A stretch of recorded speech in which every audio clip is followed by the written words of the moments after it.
Remember Close Encounters of the Third Kind? The 1980 movie was about an exchange program between humans and extraterrestrials. It is loosely based on a program of the secret space program called Serpo. In 2005, a former government employee, Victor Martinez, was leading an internet UFO discussion group.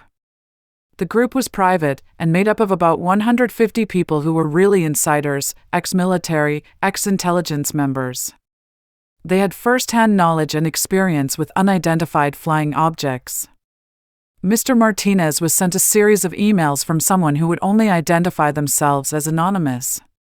These emails related the story of an exchange program between the United States government and the EBENs, or extraterrestrial biological entities as they were called. The extraterrestrials were an alien race from the Zeta Reticuli star system, which we called Serpo.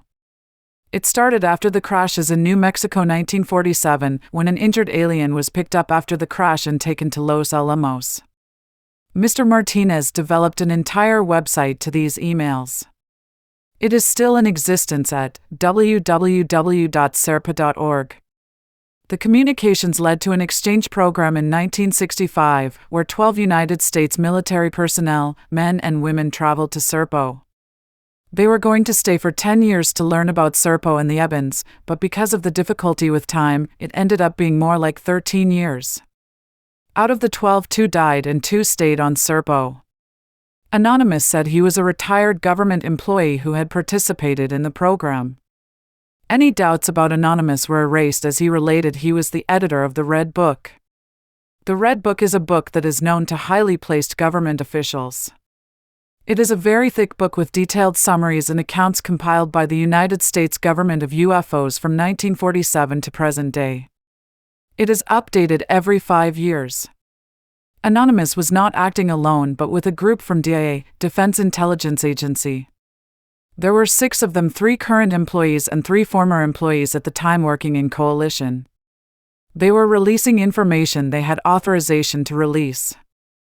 It is not certain if it was being released through a higher intelligence agency, the executive branch, or MJ-12. It really is a scene literally right out of Close Encounters of the Third Kind. What I found interesting about Spielberg is that there was a lot of little bits of information he got right, and I wonder, how did he know? He wrote his script in a weekend. Now it was on another man's idea.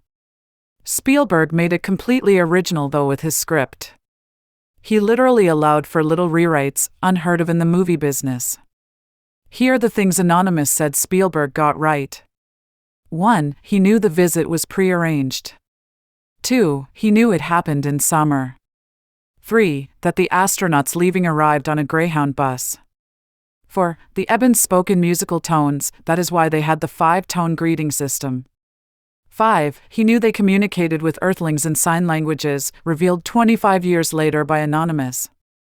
6. That there were 10 men and 2 women. 7. That they needed super sunglasses as there were 2 suns on Serpo. 8. He knew the ship was massive as to take the Piggly Wiggly truck worth of supplies on it to Serpo. 9. That President Johnson was not present. It is surmised he did not even know. It is thought that Spielberg knew someone inside that had given him some information, partially at Alan J. Hynek, who had a long history with the intelligence community around the UFO phenomenon. He worked for Project Blue Book and was a skeptic that became a believer. When Steven Spielberg wrote the fictional work, he said that NASA wrote him a 20-page letter on why it wasn't true. To which Spielberg said, "I really found my faith when I heard that the government was opposed to the film. If NASA took the time to write me a 20-page letter, then I knew there must be something happening."